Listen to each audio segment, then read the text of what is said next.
Well, hello there. My name is Professor Baphomet, and welcome to the magical world of Pokemon. I'll skip the boring old professor spiel you usually hear and get to the point. You're looking for a real challenge, right? For a Nuzlocke variation that'll actually test your wits? Well, I've got just the hard mode for you. Not only are you an up-and-coming Pokemon trainer, but you're also possessed by evil incarnate. How fun!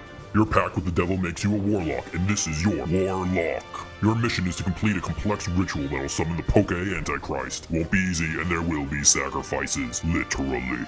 In order to complete the summoning ritual, you'll have to beat the region's Pokemon champion by following a strict and thematically ham-fisted rule set. As a Nuzlocke, any Pokemon that faints on your journey is considered dead, and you can only catch the first Pokemon that appears on each route. You must nickname every Pokemon, and since this is a Warlocke, it must be inspired by a demon or something edgy and metal, obviously. Warlocks also have to follow these additional rules. Your Pokemon must only use special attacks, or, as we call it in the demon community, spells. There are, however, two exceptions to this rule. Dark, Ghost, Poison, and Fire-type moves, and Dark, Ghost, Poison, and Fire-type Pokemon are exempt from this restriction. They're the demon equivalent to kosher. If certain requirements are met, a Pokemon can become an Emissary of Darkness. It's a cool little title that'll allow Pokemon benefits like the use of physical attacks. I'll elaborate on Emissaries of Darkness in a moment, but first I have more restrictions for you. Throughout your journey, you'll need to constantly supply your demon god with life force, so that he may be nice and healthy once you shatter his hellbound shackles. He'll be able to drain life force via flame orbs, toxic orbs, and life orbs. Each Pokemon must be equipped with one of these orbs unless they are an emissary. You can mix and match the orbs however you wish. Placing a flame orb on a fire type or a toxic orb on a poison type is okay in my book, but the Dark Lord might not take kindly to being cheated. User discretion is advised. You'll start your journey with 6 flame and 6 toxic orbs, and life orbs can be acquired through the use of blood sacrifices.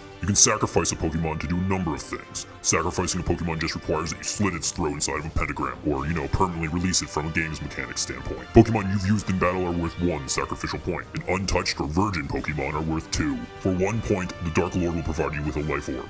2 points can nab you any item of your choice or a Wonder Trade. Pokemon received from Wonder Trade are only worth 1 sacrificial point. 3 sacrificial points can earn you a revival of any Pokemon lost in the throes of battle, or an egg/level 1 non-legendary Pokemon of your choosing, or the ability to fill an emissary slot with a wild card. Speaking of emissaries, you'll need 7 of them before you complete your quest. That is to say, you'll lose this challenge if you beat the champion without declaring all your emissaries. Emissaries of Darkness are demon representatives empowered by your evil overlord. Each one is to embody a different cardinal sin. Each sin can only be represented once, even if that emissary for that sin is deceased. Emissaries can't be sacrificed. Emissaries can be declared once a Pokemon meets the requirement for a sin, or if given an item of sin. Pokemon that become emissaries of darkness via item are bound to that item. Pokemon that become emissaries of darkness via move or ability are bound to those moves or abilities. And here are the requirements for these sins. An emissary sloth must exhibit a master of laziness. Slow and beefy Pokemon make great candidates.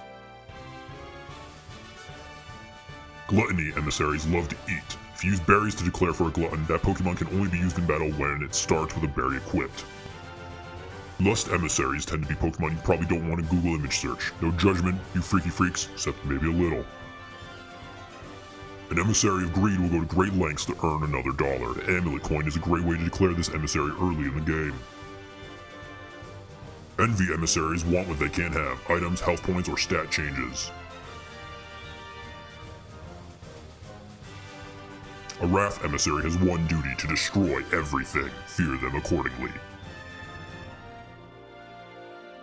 Lastly, Pride emissaries are an essential part of any team. If there is a Mega Pokemon you want to use, a Pride slot is the perfect way to use it. Once more, the rules of the Warlocke are simpler than they seem. If a Pokemon dies, it is considered permanent death. You can only catch the first Pokemon that appears on each route. You must nickname every Pokemon. The Warlocke editions force Pokemon to use special attacks and hold self-damaging orbs, with the exception of emissaries. All 7 emissary types have their own requirements, but the most important thing is that you must declare all 7 before beating the game. And those are the rules to the Warlocke. Now go forth, my child, and raise hell.